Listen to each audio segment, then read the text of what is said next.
नमस्कार साथियों, स्वागत है आप सभी का शालू आर्ट क्लास में। कैसे हैं आप सभी लोग? उम्मीद है सभी एकदम बढ़िया होंगे। अपना इतना सारा प्यार मुझे देने के लिए आप सभी का तहे दिल से शुक्रिया। तो सबसे पहले आप लोगों से रिक्वेस्ट है, जो भी चैनल पे नए हैं सब्सक्राइब करके बेल आइकन दबा लें, जिससे मेरा कोई भी नया वीडियो आप तक तुरंत पहुंचे। मेरे वीडियो में आपको एकदम चुनिंदा ऐसे प्रश्न मिलेंगे जिनसे बाहर परीक्षा में बिल्कुल नहीं जाएगा। उन्हीं को आप कई बार दोहरा लीजिए। लाइव क्लास ज्वाइन कीजिए। दोपहर 12 से 2, रात में 8 से 10 के बीच में मेरी लाइव क्लास आती है, जिसमें हम इन क्वेश्चनों को डिस्कस करते हैं, पूछते बताते हैं। चलिए, आज हमारा चैप्टर 4 है, तो भारतीय लघु चित्रकला पढ़ेंगे। इसमें पाल, जैन, अपभ्रंश व मौर्य कला आती है। शुरू करते हैं। पाल चित्रकला किस प्रदेश की है? तो ऑप्शन नंबर डी सही हो जाएगा, बंगाल की है। अगला प्रश्न है, भारत में लघु चित्रों के जनक के रूप में किसे माना जाता है? तो ऑप्शन नंबर डी पालों को माना जाता है। अगला प्रश्न है, पाल शैली का जन्म किस शताब्दी में हुआ? तो 9वीं शताब्दी में हुआ। अगला प्रश्न है, पाल शैली के संरक्षक कौन थे? तो ऑप्शन नंबर बी पाल शासक थे। अगला प्रश्न है, उस आस्था का नाम बताइए जो पाल राजाओं का भाग नहीं था। तो यहाँ पे ऑप्शन नंबर ए सही हो जाएगा, श्वेतांबर। अगला प्रश्न है, पाल शैली के चित्र मुख्यतः किस धरातल पर बने हैं? तो यहाँ पे ऑप्शन नंबर सी सही हो जाएगा, ताड़पत्र पर। अगला प्रश्न है, प्रज्ञा पारमिता ताड़पत्र पर चित्रित ग्रंथ किस शैली से संबंधित है? तो यहाँ पे ऑप्शन नंबर सी सही हो जाएगा, पाल शैली। अगला प्रश्न है, पाल शैली के अंतर्गत चित्रित होने वाला ग्रंथ कौन सा है? यहाँ पे ऑप्शन नंबर डी सही हो जाएगा, अष्टसहस्त्रिका प्रज्ञा पारमिता। अगला प्रश्न है, सर्वप्रथम लघु चित्र किस पर बनाए गए? ऑप्शन नंबर बी सही हो जाएगा, ताड़पत्र। अगला प्रश्न है, पोथी चित्रों का निर्माण किस राजवंश ने कराया? यहाँ पे हमारा ऑप्शन नंबर ए सही हो जाएगा, पाल। अगला प्रश्न है, पाल पोथी चित्र बनाए गए? यहाँ पे हमारा ऑप्शन नंबर बी सही हो जाएगा, ताड़पत्रों पर। अगला प्रश्न है, पाल पोथी चित्रों का विषय है? यहाँ पे हमारा ऑप्शन नंबर सी सही हो जाएगा, बुद्ध का जीवन चरित्र। अगला प्रश्न है, पाल के लघु चित्र इससे संबंधित थे? तो यहाँ पे ऑप्शन नंबर बी सही हो जाएगा, बौद्ध धर्म से। अगला प्रश्न है, पाल युगीन पांडुलिपि चित्र अधिकांशतः आधारित हैं? यहाँ पे हमारा ऑप्शन नंबर डी सही हो जाएगा, बौद्ध मत पर। अगला प्रश्न है, प्राकृत चित्रकला में पाल चित्र शैली की मुख्य विषय वस्तु क्या है? तो यहाँ पे हमारा ऑप्शन नंबर ए सही हो जाएगा, बौद्ध। अगला प्रश्न है, प्राचीन बौद्ध कला पर प्रकाश डालने वाले इतिहासकार तारानाथ थे? यहाँ पे हमारा ऑप्शन नंबर बी सही हो जाएगा, तिब्बती। अगला प्रश्न है, धीमन और बितपाल किस शैली के प्रमुख चित्रकार थे? यहाँ पे हमारा ऑप्शन नंबर डी सही हो जाएगा, पाल शैली के। अगला प्रश्न है, जैन चित्रकला भारत के किस क्षेत्र की है? यहाँ पे हमारा ऑप्शन नंबर सी सही हो जाएगा, पश्चिम। अगला प्रश्न है, 7वीं शताब्दी से 12वीं शताब्दी के मध्य किस शैली का उद्भव एवं विकास हुआ? तो यहाँ पे हमारा ऑप्शन नंबर बी सही हो जाएगा, जैन शैली। अगला प्रश्न है, जैन धर्म की सबसे प्राचीन पांडुलिपि का रचनाकाल क्या है? तो यहाँ पे हमारा ऑप्शन नंबर ए सही हो जाएगा, 1060 ईस्वी।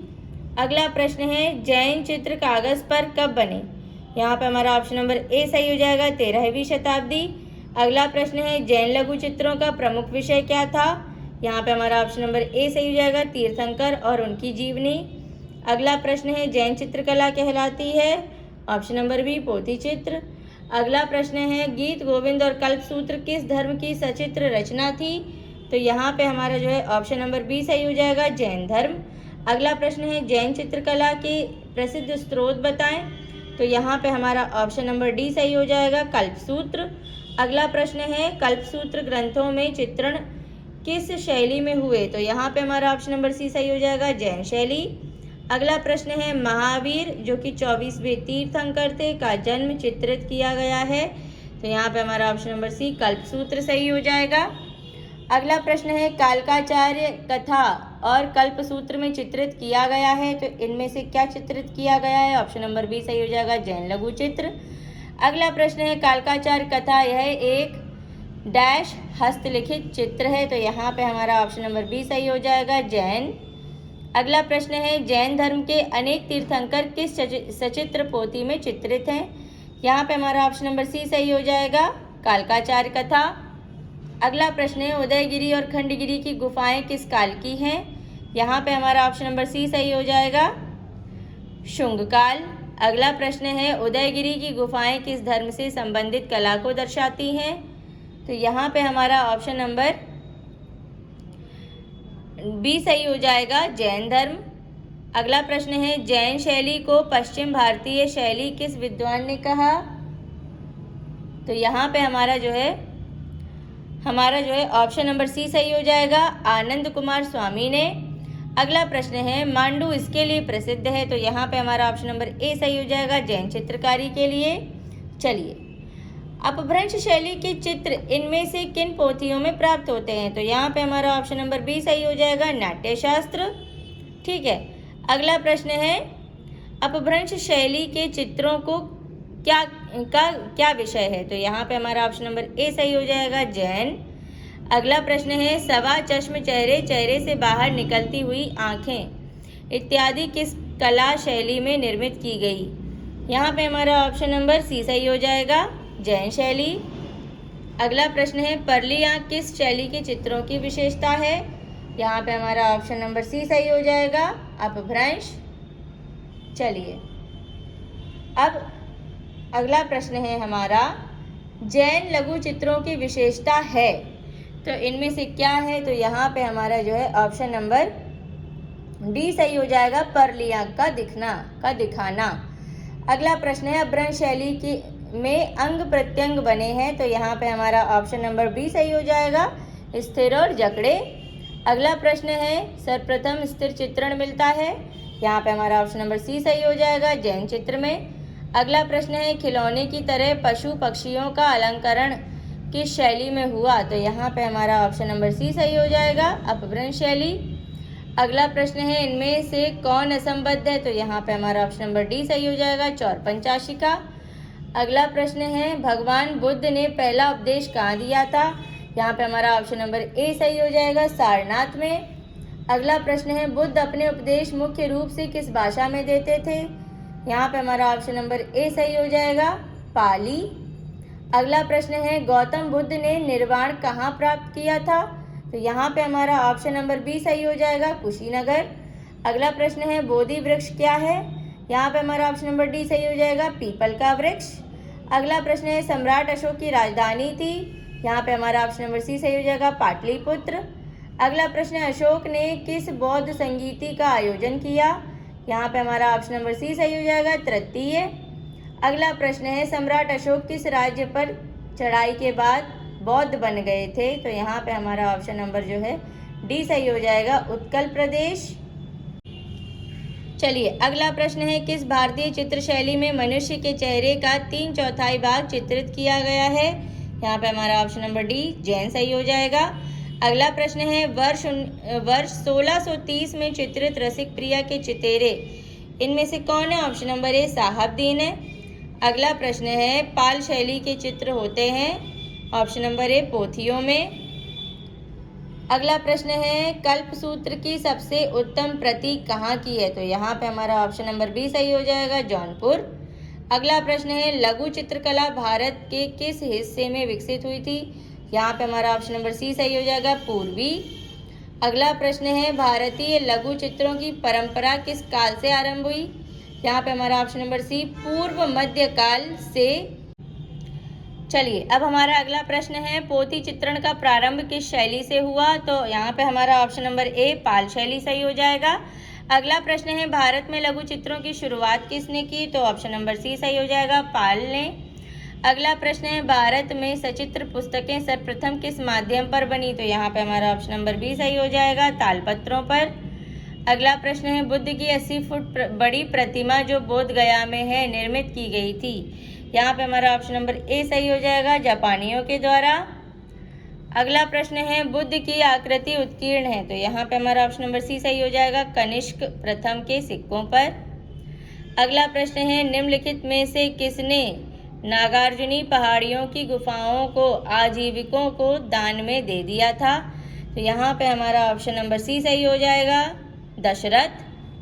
अगला प्रश्न है शाक्य मुनि बुद्ध के जन्म स्थल का उल्लेख करने वाला प्राचीनतम अभिलेखित साक्ष्य कहाँ से प्राप्त हुआ? तो यहाँ पे हमारा ऑप्शन नंबर ए सही हो जाएगा, सारनाथ। अगला प्रश्न है प्राचीनतम जैन सन्यासी का प्रमाण मिलता है। यहाँ पे हमारा ऑप्शन नंबर बी सही हो जाएगा, हाथी गुम्फा अभिलेख में। अगला प्रश्न है अशोक के अभिलेखों में किस एकमात्र लेखक का परिचय मिलता है? यहाँ पे हमारा ऑप्शन नंबर सी सही हो जाएगा, रवि कीर्ति। अगला प्रश्न है कहाँ के स्तूप के उत्खनन में सारिपुत्र के अवशेष प्राप्त हुए थे? तो यहाँ पे हमारा ऑप्शन नंबर सी सही हो जाएगा, सांची। अगला प्रश्न है सारनाथ से प्राप्त अशोक के स्तंभ पर कौन सा पशु उत्कीर्णित नहीं है? तो यहाँ पे हमारा ऑप्शन नंबर बी सही हो जाएगा, हिरण। अगला प्रश्न है निम्नलिखित में से मौर्य कला का सबसे अच्छा नमूना कौन सा है? यहाँ पे हमारा ऑप्शन नंबर ए सही हो जाएगा, स्तंभ। अगला प्रश्न है गांधार शैली की मूर्ति कला में बुद्ध के सारनाथ में हुए प्रथम धर्मोपदेश से संबद्ध प्रवचन मुद्रा का नाम है? तो यहाँ पे हमारा ऑप्शन नंबर सी सही हो जाएगा, धर्मचक्र।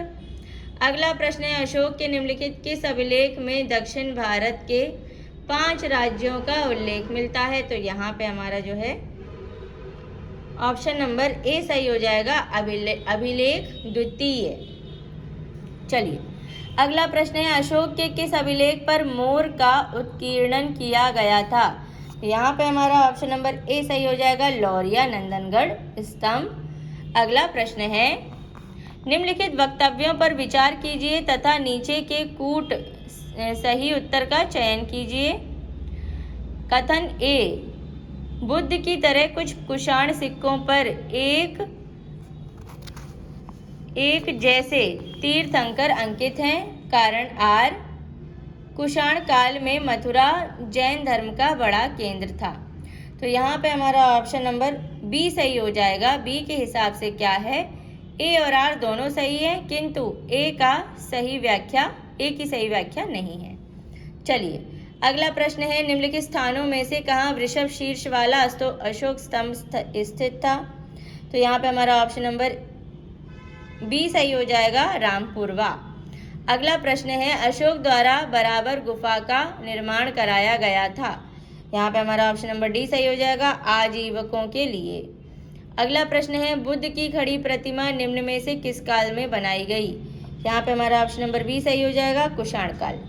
अगला प्रश्न है भूमि स्पर्श मुद्रा की सारनाथ बुद्ध मूर्ति संबंधित है? तो यहाँ पे हमारा ऑप्शन नंबर डी सही हो जाएगा, गुप्त काल से। अगला प्रश्न है एक प्राचीन जैन स्तूप जो ईसा की प्रारंभिक शताब्दियों समृद्ध स्थिति में था पुरातात्विक उत्खननों से प्रकाश में आया है? तो यहाँ पे हमारा ऑप्शन नंबर ए सही हो जाएगा, मथुरा में। अगला प्रश्न है कनिष्क बौद्ध धर्म के किस संप्रदाय का अनुयायी था? यहाँ पे हमारा ऑप्शन नंबर बी सही हो जाएगा, महायान। अगला प्रश्न है निम्नलिखित में से कौन सा बौद्ध धर्म के विस्तार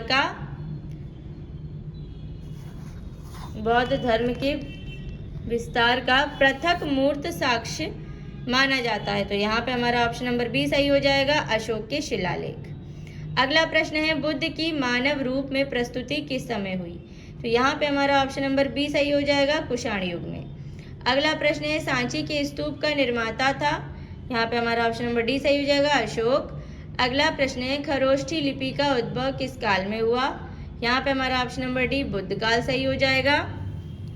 चलिए अब अगला प्रश्न है गौतम बुद्ध के पिता सुशोधन कहाँ के राजा थे? यहाँ पे हमारा ऑप्शन नंबर बी सही हो जाएगा, कपिलवस्तु के शाक्यगण के। अब निम्नलिखित में से किस अभिलेख में गौतम बुद्ध के शरीर अवशेषों पर स्तूप निर्माण का प्रमाण मिलता है? तो यहाँ पे हमारा ऑप्शन नंबर बी सही हो जाएगा, पिपरहवा अभिलेख। अगला प्रश्न है शंख लिपि के लेख निम्नलिखित स्थलों के स्तूप अवशेषों से प्राप्त हुए हैं? यहाँ पे हमारा ऑप्शन नंबर बी सही हो जाएगा। नहीं, पहले सुन लीजिए। पहले पॉइंट 1 है भरहुत, पॉइंट 2 है अमरावती, 3rd है देउर कुठार और 4th है सांची। तो इनमें से कौन सा सही हो जाएगा? ऑप्शन नंबर बी यानी कि दूसरा और चौथा यानी कि अमरावती और सांची। ठीक है, चलिए अब निम्नलिखित वक्तव्यों पर विचार कीजिए तथा नीचे दिए गए कूट से सही उत्तर का चयन कीजिए। कथन ए शाक्यों ने गौतम बुद्ध की धातुओं पर एक स्तूप बनवाया था जैसा कि पिपरहवा अभिलेख में संकेत मिलता है। कारण आर शाक्यों को परिनिर्वाण के बाद गौतम बुद्ध की धातुओं में से एक हिस्सा मिला था। तो इनमें से कौन सा सही हो जाएगा? ऑप्शन नंबर ए, यानी कि ए और आर दोनों सही हैं तथा ए की सही व्याख्या आर है, मतलब दोनों पॉइंट एकदम सही हैं। चलिए अगला प्रश्न है, खारवेल के हाथी गुफा अभिलेख में निम्न में से किन का उल्लेख है? नीचे दिए कूट का प्रयोग करें। तो यहाँ पे हमारा ऑप्शन नंबर डी मतलब कूट कौन कौन से हैं? नंबर पहला है सातकर्णी, दूसरा है बहस्तिमित, तीसरा है शक और चौथा है रठिक। तो यहाँ पे हमारा कौन सा ऑप्शन सही हो जाएगा? ऑप्शन नंबर डी, यानी कि पहला, दूसरा और चौथा, सातकर्णी, बहस्तिमित और रठिक। ठीक है। चलिए अगला प्रश्न है, अपभ्रंश शैली का विकास जैन धर्म के किस संप्रदाय द्वारा किया गया? यहाँ पे हमारा ऑप्शन नंबर बी सही हो जाएगा, श्वेतांबर। अगला प्रश्न है, डैश चौर पंचाशिका ग्रंथ का श्रेष्ठ चित्र है? तो यहाँ पे हमारा ऑप्शन नंबर ए सही हो जाएगा, चंपावती विल्हड़। अगला प्रश्न है, जैन शैली में क्रमशः महावीर, पार्श्वान, नैमितनाथ व ऋषभनाथ तीर्थंकरों के लिए कौन से रंगों का प्रयोग हुआ है? सही क्रम चुनिए। यहाँ पे हमारा ऑप्शन नंबर सी सही हो जाएगा, पीला, नीला, काला, स्वर्णिम। अगला प्रश्न है, अपभ्रंश शैली का सचित्र ग्रंथ है? तो यहाँ पे हमारा ऑप्शन नंबर ए सही हो जाएगा, औध नियुक्ति वृत्ति। अगला प्रश्न है, कल्पसूत्र किस धर्म से संबंधित है? यहाँ पे हमारा ऑप्शन नंबर बी सही हो जाएगा, जैन। अगला प्रश्न है, किसके द्वारा जैन शैली को अपभ्रंश शैली नाम दिया गया? यहाँ पे हमारा ऑप्शन नंबर सी सही हो जाएगा, राय कृष्णदास। अगला प्रश्न है, निम्न में ताड़पत्री ग्रंथ है? तो यहाँ पे हमारा ऑप्शन नंबर डी सही हो जाएगा, नेमिनाथ चरित। अगला प्रश्न है, ताड़पत्र पर अंति अंगसूत्र किस शैली से संबंधित है? यहाँ पे हमारा ऑप्शन नंबर बी सही हो जाएगा, अपभ्रंश। अगला प्रश्न है, सैकड़ों रंगीन अपभ्रंश शैली के चित्रों का प्रकाशन करने वाले चित्रकल्पद्रुम जैसे महत्वपूर्ण ग्रंथ का सर्वप्रथम प्रकाशन किया था? यहाँ पे हमारा ऑप्शन नंबर डी सही हो जाएगा, श्री साराभाई मणिकलाल ने। अगला प्रश्न है और आज का अंतिम प्रश्न है, चैप्टर 4 खत्म हो जाएगा।